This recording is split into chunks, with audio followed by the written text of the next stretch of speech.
Hello everyone, welcome back to the channel. तो आज के इस वीडियो में हम आप सभी के लिए इंटरप्रेन्योरशिप के इम्पॉर्टेंट क्वेश्चंस को लेकर आए हैं। और इस वीडियो में हम ना ही सिर्फ इम्पॉर्टेंट ऑब्जेक्टिव क्वेश्चंस बल्कि सब्जेक्टिव क्वेश्चंस को भी कवर करने वाले हैं, ठीक है। और इस तरह की पिछले 3 वीडियो को मैंने ऑलरेडी अपलोड कर रखा है। इंटरप्रेन्योरशिप की first video, second video, third video को हमने ऑलरेडी अपलोड कर दिया। तो आप लोग प्लेलिस्ट सेक्शन में जाना, वहाँ पे आपको इंटरप्रेन्योरशिप का कंप्लीट वीडियो मिल जाएगा। और इसके अलावा हमने अकाउंटेंसी के क्रैश कोर्स को स्टार्ट करा है, वहाँ में मैंने कंप्लीट रिवीजन करवा रहा हूँ हर एक चैप्टर का। अब तक मैंने NPO, partnership fundamental, goodwill, change in PSR, इन सभी चैप्टर्स की कंप्लीट रिवीजन आप सभी को करवा रखी है। और साथ ही साथ मैंने आपको कंप्लीट नोट्स भी प्रोवाइड किए हैं सारे चैप्टर्स के। तो उस सीरीज़ को स्टार्टिंग तक फॉलो बहुत ज़रूर करना आप लोग, क्योंकि वो बहुत ही ज़्यादा आपके लिए इंपॉर्टेंट है। उस सीरीज़ को आप स्टार्टिंग तक फॉलो करोगे तो बिलीव मी, एग्जाम में ऐसा कोई क्वेश्चन नहीं होगा जो आप सॉल्व ना कर पाओ। आपके पास इतने सारे जो क्वेश्चंस मिलेंगे, आपको डबल ऑप्शंस मिलते हैं। आपको पता होगा आपसे टोटल एग्जाम में 200 मार्क्स के क्वेश्चंस मिलेंगे, लेकिन उनमें से आपको सिर्फ 100 मार्क्स के क्वेश्चंस को ही सॉल्व करना होता है, क्योंकि इतने सारे ऑप्शन से मिलते हैं बिहार बोर्ड के एग्जाम में।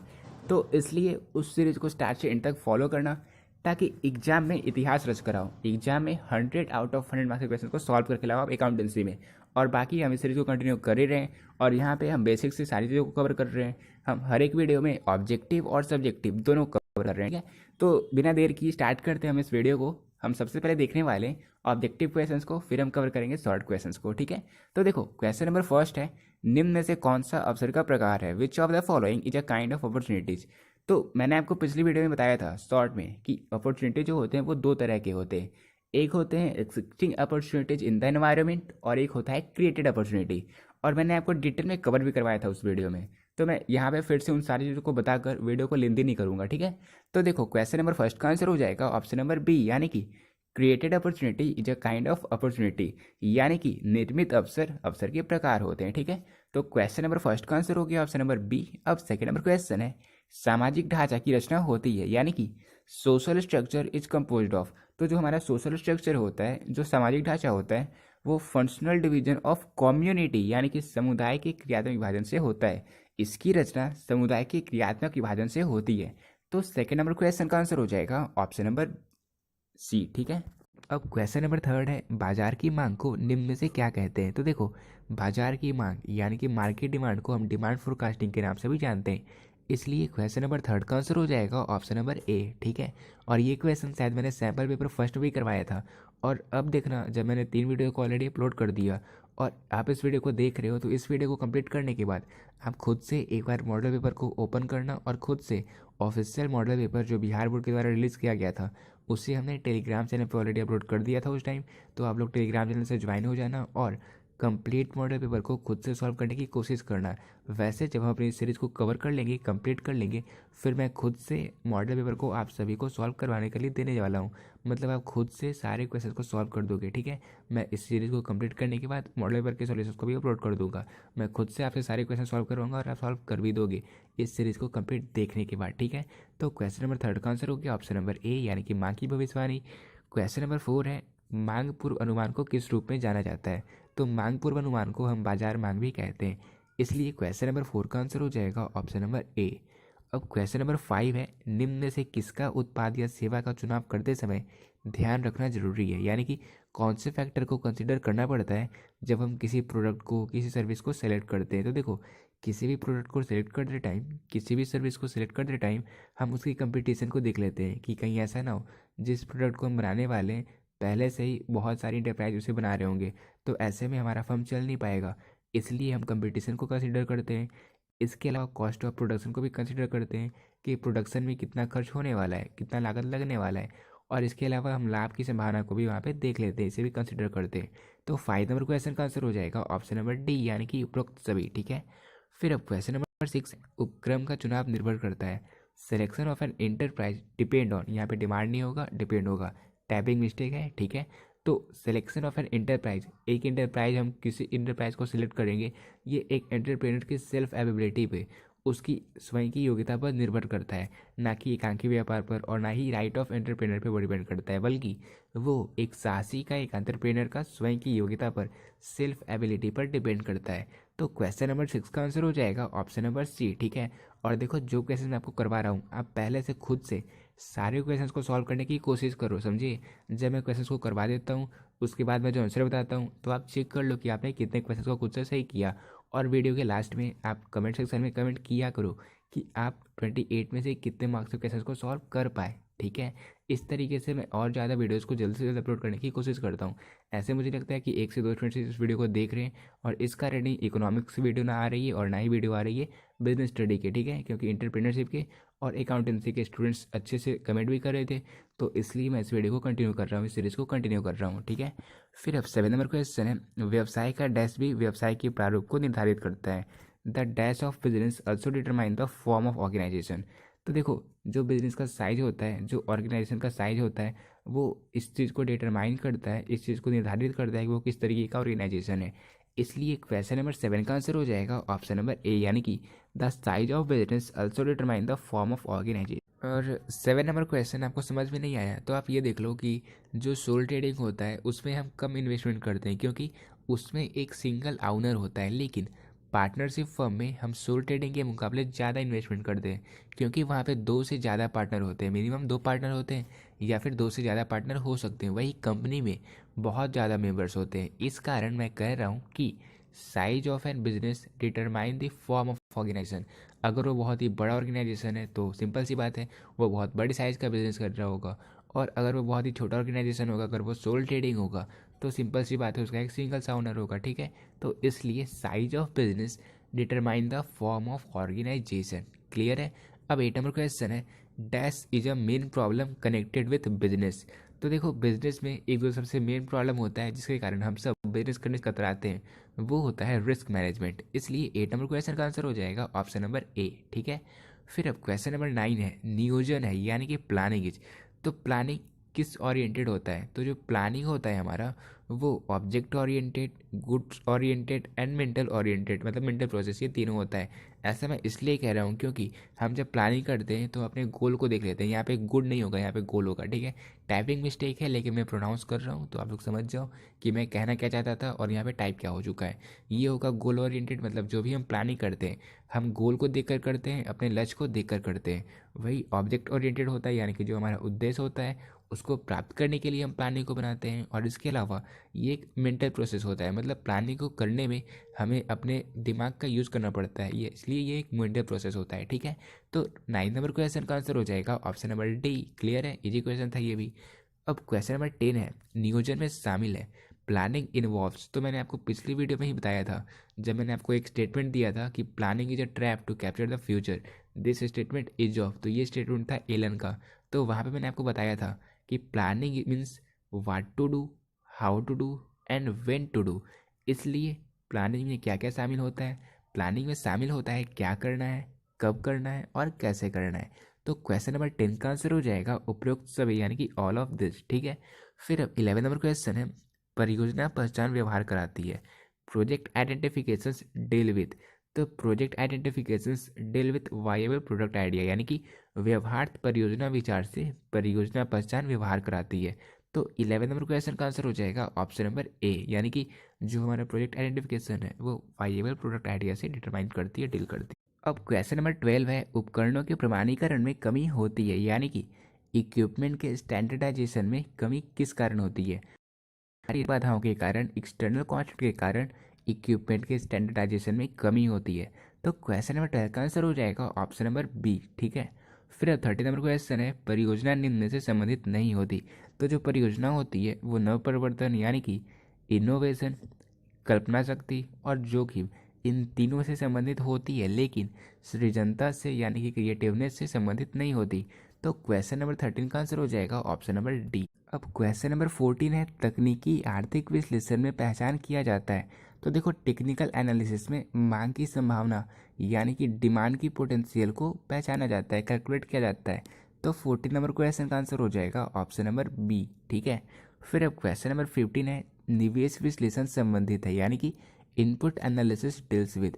तो इनपुट एनालिसिस में हमें ये देखना पड़ता है कि संसाधन की कितनी आवश्यकता है, यानी कि निवेश विश्लेषण रिसोर्स रिक्वायरमेंट से संबंधित होती है। तो क्वेश्चन नंबर 15 का आंसर हो जाएगा ऑप्शन नंबर डी। ठीक है, फिर अब क्वेश्चन नंबर 16 है, परियोजना तैयार की जाती है। तो ये जो क्वेश्चन है, ये क्वेश्चन शायद 2021 के फाइनल क्वेश्चन पेपर में या फिर मॉडल पेपर में भी पूछा गया था। क्वेश्चन नंबर 16 का आंसर हो जाएगा कि प्रोजेक्ट को ना ही सिर्फ एंटरप्रेनर बल्कि प्रोमोटर्स, मैनेजर्स, इन तीनों के द्वारा मिलकर बनाया जाता है। तो क्वेश्चन नंबर 16 का आंसर हो जाएगा ऑप्शन नंबर डी, यानी कि ऑल ऑफ दिस। ठीक है, फिर अब 17 नंबर क्वेश्चन है, शुद्ध वर्तमान मूल्य विधि संबंधित है, यानी कि net present value method is related with. तो ये रिलेट किससे करता है? ये रिलेटेड होता है प्रेजेंट वैल्यू ऑफ मनी से, यानी कि मुद्रा की अभी की वर्तमान की मूल्य क्या है, इससे ये रिलेटेड होता है शुद्ध वर्तमान मूल्य। ठीक है, सिंपल सी बातें हैं। शुद्ध वर्तमान मूल्य इसका नाम ही है, तो ये किससे संबंधित होगा? ये होगा प्रेजेंट वैल्यू ऑफ मनी से। तो 70 नंबर क्वेश्चन का आंसर हो गया ऑप्शन नंबर सी। अब 80 नंबर क्वेश्चन है, नियमित कार्यशील पूंजी का अंश होता है। तो स्थायी कार्यशील पूंजी नियमित कार्यशील पूंजी का अंश होता है। तो 80 नंबर क्वेश्चन का आंसर हो जाएगा ऑप्शन नंबर ए। ठीक है, अब क्वेश्चन नंबर 19 है, कोष प्रवाह विश्लेषण में प्रयुक्त कोष शब्द का आशय। तो देखो, कोष को यानी कि फंड को हम किस तरीके से कैलकुलेट करते थे?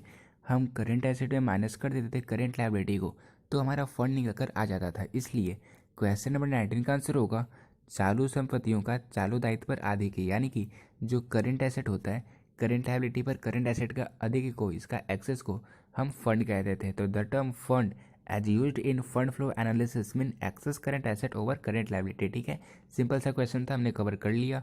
90 नंबर क्वेश्चन का आंसर हो जाएगा ऑप्शन नंबर डी।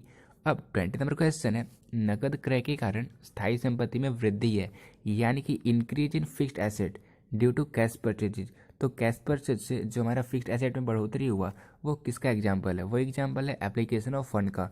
अब सोर्स ऑफ फंड क्या होता है, एप्लीकेशन ऑफ फंड क्या होता है, ओपनिंग स्टॉक इसके अंतर्गत आता है, क्लोजिंग स्टॉक इसके अंतर्गत आता है। इन सारी चीज़ों को हमने पहले ही कवर कर ही लिया। तो जब हमारी फिक्स्ड एसेट में बढ़ोतरी हो रही है तो एप्लीकेशन ऑफ फंड कहलाता है। ठीक है, यानी कि हमने कोष का प्रयोग किया है जिससे हमारी फिक्स्ड एसेट में बढ़ोतरी हुई है। तो 20 नंबर क्वेश्चन का आंसर हो जाएगा ऑप्शन नंबर बी। ठीक है, सिंपल सा क्वेश्चन था। अब 21 नंबर क्वेश्चन है, स्कंद आवर्त अनुपात आता है, यानी कि stock turnover ratio comes under. तो stock turnover ratio activity ratio के अंतर्गत ही आता है। तो 21 नंबर क्वेश्चन का आंसर हो जाएगा ऑप्शन नंबर सी, यानी कि स्कंद आवर्त अनुपात क्रियाशीलता अनुपात के अंतर्गत आता है। फिर अब 22 नंबर क्वेश्चन है, लाभ मात्रा अनुपात। तो ये तो मैंने आपको सैम्पल पेपर फर्स्ट या सेकंड में भी करवाया था। इसका क्या फॉर्मूला होता है? इसका फॉर्मूला होता है contribution divided by sales into 100। इससे हमारा लाभ मात्रा अनुपात निकल कर आ जाता है। तो 22 नंबर क्वेश्चन का आंसर हो जाएगा ऑप्शन नंबर ए, यानी कि contribution divided by sales into 100। फिर अब क्वेश्चन नंबर 23 है, जोखिम पूंजी शिलाधार स्थापित किया गया, risk capital foundation was established in. तो रिस्क कैपिटल फाउंडेशन को इस्टेब्लिश किया गया था 1975 में। तो 23 नंबर क्वेश्चन का आंसर हो जाएगा option number B. Question number 24 है, उद्यमी पूंजी विचार उत्पन्न हुआ, यानी कि venture capital thought was firstly originated in. तो वेंचर कैपिटल का जो थॉट था वो सबसे पहले अमेरिका में उत्पन्न हुआ था। तो 24 नंबर क्वेश्चन का आंसर हो जाएगा ऑप्शन नंबर सी, यानी कि उद्यमी पूंजी सबसे पहले अमेरिका में इसका विचार उत्पन्न हुआ था। ठीक है, फिर अब क्वेश्चन नंबर 25 है, श्रम गहन प्रौद्योगिकी उपयोगी है, यानी कि labour intensive technique is useful for. तो लेबर इंटेंसिव टेक्निक वैसे देशों के लिए अच्छा होता है जहाँ पे वो विकास हो रहा होता है, ना ही वो विकसित होता है और ना ही वो पिछड़ा होता है, बल्कि विकासशील देश होता है, जैसे हमारा भारत है कि यहाँ पे लोगों को रोजगार की ज़रूरत है, इसलिए यहाँ पे लेबर इंटेंसिव टेक्निक ज़्यादा यूजफुल होता है।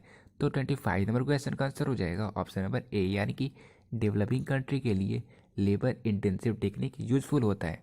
फिर अब 26 नंबर क्वेश्चन है, नग्न ऋण पत्र होते हैं, नेगेटिव डिबेंचर्स सर। तो इसे तो हमने अकाउंट्स में ऑलरेडी पढ़ रखा है। नग्न डिबेंचर्स, जो नेगेटिव डिबेंचर्स होते हैं वो होते हैं टोटली अनसिक्योर्ड। तो 26 नंबर क्वेश्चन का आंसर हो जाएगा ऑप्शन नंबर सी, यानी कि नग्न ऋण पत्र असुरक्षित होते हैं। फिर अब क्वेश्चन नंबर 27 है, संघी एक तकनीक है, कॉग्लोमरेशन इज अ टेक्निक टू। तो डाइवर्सिटी इन अदर एरियाज, यानी कि अन्य क्षेत्रों में विविधता करना ही संघी का एक टेक्निक होता है। ये एक ऐसा टेक्निक होता है जिससे हम अदर एरिया में डाइवर्सिटी हासिल कर पाते हैं। तो 27 नंबर क्वेश्चन का आंसर हो जाएगा ऑप्शन नंबर बी।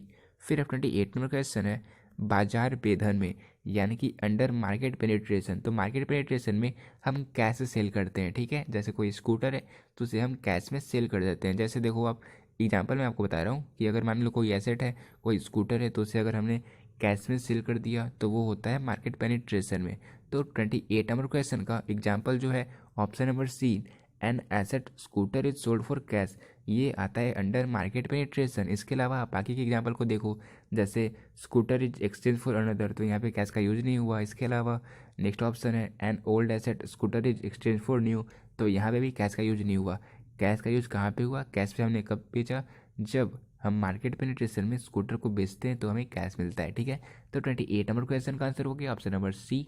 अब आप नीचे कमेंट सेक्शन में ये कमेंट करना कि इन 28 क्वेश्चंस में से आप खुद से कितने क्वेश्चन सही कर पाए। कुछ क्वेश्चंस आपके लिए न्यू होंगे और कुछ क्वेश्चंस आपके रिपीट हो चुके हैं, और इसी तरीके से आपके एग्जाम में सारे क्वेश्चन ही रिपीट होंगे। बस आप सीरीज़ को स्टार्ट से एंड तक फॉलो करना, ठीक है। तो अब हम मूव ऑन करने वाले हैं इसके सभी सब्जेक्टिव क्वेश्चंस की ओर, यानी कि जो शॉर्ट क्वेश्चंस आपके एग्जाम में पूछे जा सकते हैं, अब हम उन क्वेश्चंस को कवर करने वाले हैं। क्वेश्चन नंबर फर्स्ट है, what are the limitations of environmental analysis, यानी कि वातावरणीय विश्लेषण की क्या क्या सीमाएं होती है। तो देखो, एनवायरमेंटल एनालिसिस की सबसे बड़ी सीमा ये होती है, सबसे बड़ी लिमिटेशन ये होती है कि जो एनवायरनमेंट के एनालिसिस करते हैं वो टोटली अनप्रिडिक्टेबल होता है, कब वो से कोई पता नहीं रहता। इसलिए सबसे पहला लिमिटेशन ये है कि उपक्रमों की प्रभावशीलता की कोई गारंटी नहीं होती। आप गारंटी नहीं दे सकते कि ये जो एनवायरनमेंट है वो इस तरीके का ही रहेगा तो आपकी इंटरप्राइज को सफलता मिलेगी ही मिलेगी, ऐसा हम नहीं कर सकते। इसलिए ये इसकी सबसे पहले लिमिटेशन हो गई। सेकेंड लिमिटेशन है व्यवहारिकता में कठिनाई। तो ये जो हमारा प्लान होता है इसे इम्प्लीमेंट करने में हमें प्रॉब्लम होता है, क्योंकि ये एनवायरमेंटल मतलब ये डायनेमिक नेचर का होता है। तो ये इसका सेकेंड लिमिटेशन हो गया कि वातावरणीय विश्लेषण के कार्य रूप देना वस्तुतः एक जटिल काम है, ये कभी कभी अल्प अवधि के लिए भी प्रतिबिंबित होता है, ठीक है। फिर थर्ड पॉइंट है अनिश्चित भविष्य। तो फ्यूचर तो अनप्रेडिक्टेबल होता है, तो ये इसका थर्ड मेन लिमिटेशन है एनवायरमेंटल एनालिसिस का। अब कब कौन सा नया नया अपॉर्चुनिटी आ जाए क्या पता, कब कौन से चेंजेज आ जाए, कौन सी नई टेक्नोलॉजी आ जाए कोई पता नहीं है। इसलिए ये टोटली अनप्रेडिक्टेबल होता है, इसका जो भविष्य होता है वो अनिश्चित होता है, ठीक है। वातावरणीय विश्लेषण भविष्य की अनिश्चितता के संबंध में कुछ भी नहीं बताता है। व्यवसाय में नित्य प्रतिदिन नई नई समस्याएं उत्पन्न होती रहती है, चाहे कितनी भी सावधानी क्यों नहीं रखी जाए, ठीक है। तो ये तीन मेन लिमिटेशंस थे एनवायरमेंटल एनालिसिस के, और ये क्वेश्चंस आपके एग्जाम में कई बार पूछा जा चुका है, ठीक है। तो ये क्वेश्चंस को आप लोग अच्छे से पढ़ लो, मैंने आपको बता दिया। अब आप इंग्लिश के जो स्टूडेंट्स हैं उन्हें मैं आपको नोट्स प्रोवाइड कर देता हूँ। तो फर्स्ट क्वेश्चन को हमने क्लियर कर लिया कि एनवायरमेंटल एनालिसिस की क्या क्या लिमिटेशन होती है, क्या क्या सीमाएं होती है। अब सेकेंड नंबर क्वेश्चन है पूर्व अधिकांश क्या है, यानी कि व्हाट इज प्रेफरेंस शेयर। देखो, हमने अकाउंट्स में पढ़ा था शेयर दो तरह के होते हैं, एक होता है प्रेफरेंस शेयर, एक होता है इक्विटी शेयर।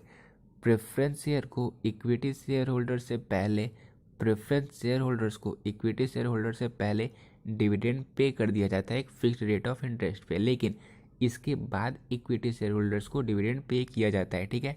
तो ये इनको प्रेफरेंस दिया जाता है डिविडेंड को पे करने में, तो इन्हें ही हम कहते हैं प्रेफरेंस शेयर होल्डर्स, जिन्हें हम फिक्स्ड रेट ऑफ इंटरेस्ट देते हैं, ठीक है। देखो यहाँ पे preference share are those shares which have a preference to get dividend according to a fixed rate and repayment of their capital at the liquidation of company before equity share holders, यानी कि equity share holder से पहले इन्हें पैसे हासिल हो जाते हैं, ठीक है।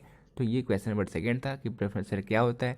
इसके साथ मैंने आपको ये भी बता दिया कि शेयर दो तरह के होते हैं, एक होता है प्रेफरेंस शेयर, एक होता है इक्विटी शेयर।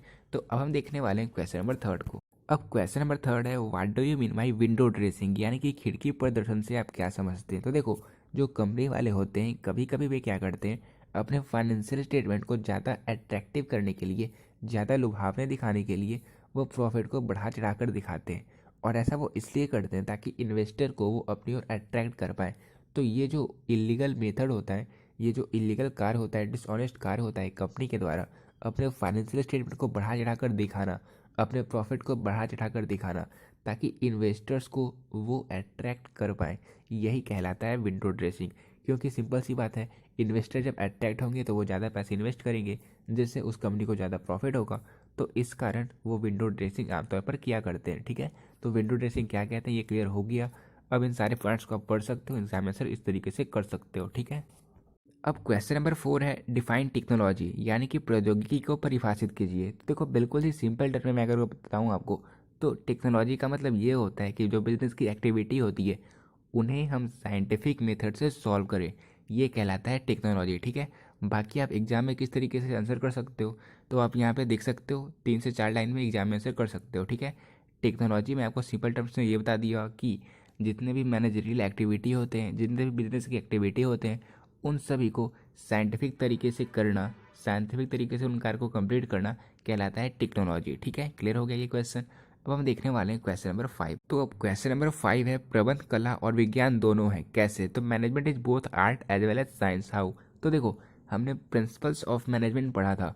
इसका मतलब हमने देखा था कि मैनेजमेंट के प्रिंसिपल्स होते हैं। तो यहाँ से हमें ये तो पता चल गया कि हाँ, मैनेजमेंट साइंस होता है, लेकिन हमने ये भी देखा था कि जो मैनेजमेंट होता है वो मेनली बिहेवियरल होता है। तो इससे हमें ये पता चलता है कि एक आर्ट भी होता है। और हम ये भी देख चुके हैं, बिजनेस स्टडी में बिल्कुल डिटेल में पढ़ चुके हैं हम ऑलरेडी, कि यहाँ पे मैनेजमेंट में हमें एक्सपीरियंस और नॉलेज दोनों की ज़रूरत होती है। यानी कि आर्ट्स और साइंस मैनेजमेंट दोनों है, ठीक है।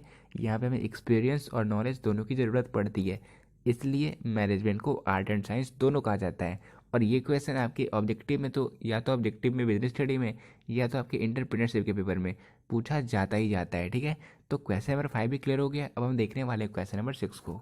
अब क्वेश्चन नंबर 6 है, विपणन और विक्रय में अंतर स्पष्ट करें, यानी कि differentiate between marketing and selling. तो देखो, जो हमारा सेलिंग होता है वो मार्केटिंग का ही एक पार्ट होता है, समझे।